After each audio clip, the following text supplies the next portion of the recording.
Hey everybody, I hope you're doing really well. I want to dash off this quick video explaining something that gives a lot of people a lot of confusion, which is this idea of the hidden job market.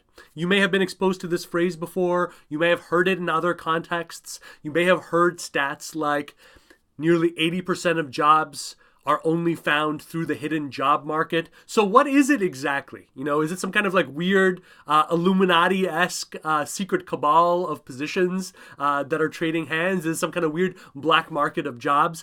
No.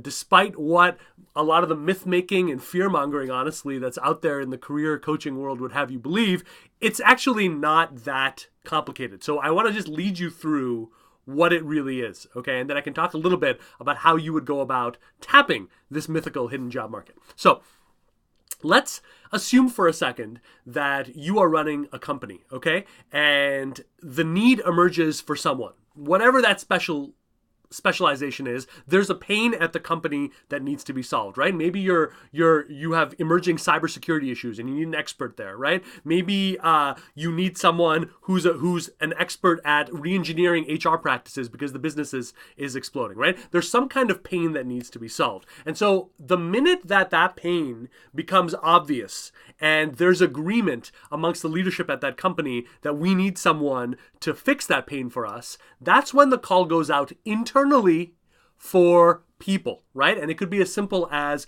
me looking around a boardroom and saying, guys, whoever you know in the cybersecurity sphere who you think could help us, I'd like to know and let me know. And so they're informally reaching out to people internally. They're tapping first the inner circle of people to see, hey, do you know anyone who can solve this? Because it's always innately much easier for us to trust someone who's coming in internally, right? It's the same reason why you might be going out and getting a car, and the first person you're going to ask is a trusted friend or family member for that referral. You don't know how good that person is, but you're trusting this person to vouch for you. So that's what's happening inside the company, right? Internally, the call is going out. Now, assuming the senior leadership is striking out, right? We're going to go out into the company entire, right? And you'll have a whole company basically saying, look, we'll give all sorts of incentives and stuff like that. Whatever you've got, bring in somebody who can solve this pain for us. Now, assuming that fails, that is when a role might go out into the wider waters. And what I mean by the wider waters is when you see a job posting show up,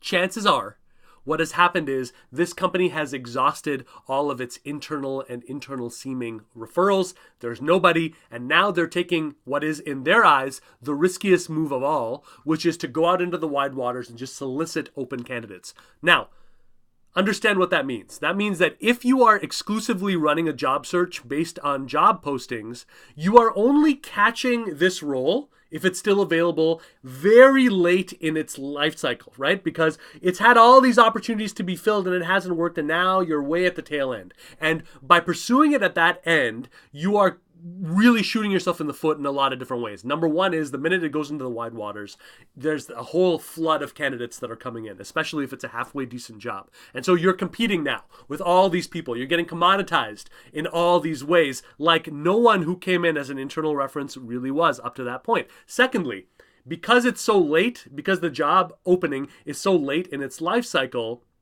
most of the time, a huge majority of roles aren't even going to make it there, right? That's where you get the stat of 75 to 80% of roles being filled in the hidden job market. Yes, it is, because it was, candidates came in and interviewed and stuff like that and got seen for this role way earlier in the life cycle of this position, right? And so many of these positions are filled and they're gone before they ever make it out there.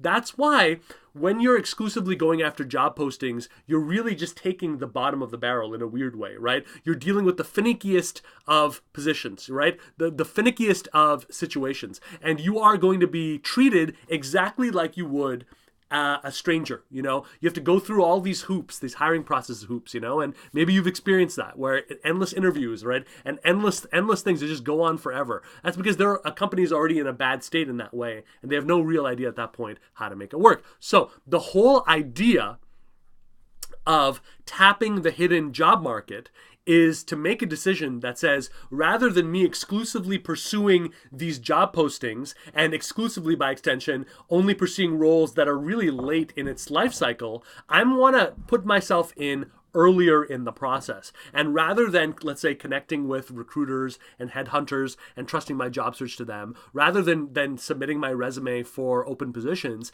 my focus is going to be on how do I cultivate as many high-level relationships with people at companies that I want to be working with that are either qualify as a potential boss or the head of a division that's very close to where I'm at. And by doing that enough, right, and spreading as much high-level awareness at these companies, what you're going to do is you're going to have this secret network of people who already know, like, and trust you, and they're going to tip you off the minute that pain emerges at that company so that you can come in as someone who is uniquely qualified to solve that pain. In other words, what you do, your perspective, and how you see this really jibes, and now you've got someone saying, I think you need to come in here, meet with the CEO, because he needs to know or she needs to know exactly how you can solve this.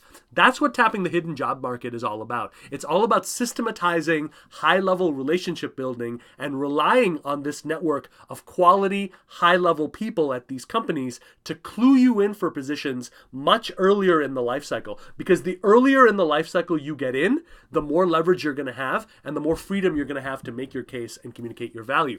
That's what the hidden job market is all about. It's coming in earlier so you can get that 75 to 80% of these positions that are going to be solved internally and being seen as an internal candidate for those roles. It's a big sea change in terms of looking at a job search, but it is, for those who are willing to make that jump or certainly work with me and deploy things like my linked hire job search system, for people who are willing to make that shift, it is a game-changing thing, because once you know how to do that, you're never going to be between jobs again. You're always going to have a trickle of opportunities, from this network of yours. That's what the hidden job market is all about, folks. And I just wanted to dispel the myth around it and give you a viewpoint of what it really is and what it can really do for you, because the potential is huge there for those who have the courage to seize it. Thank you, guys. Thanks for listening with me. I'll talk to you soon.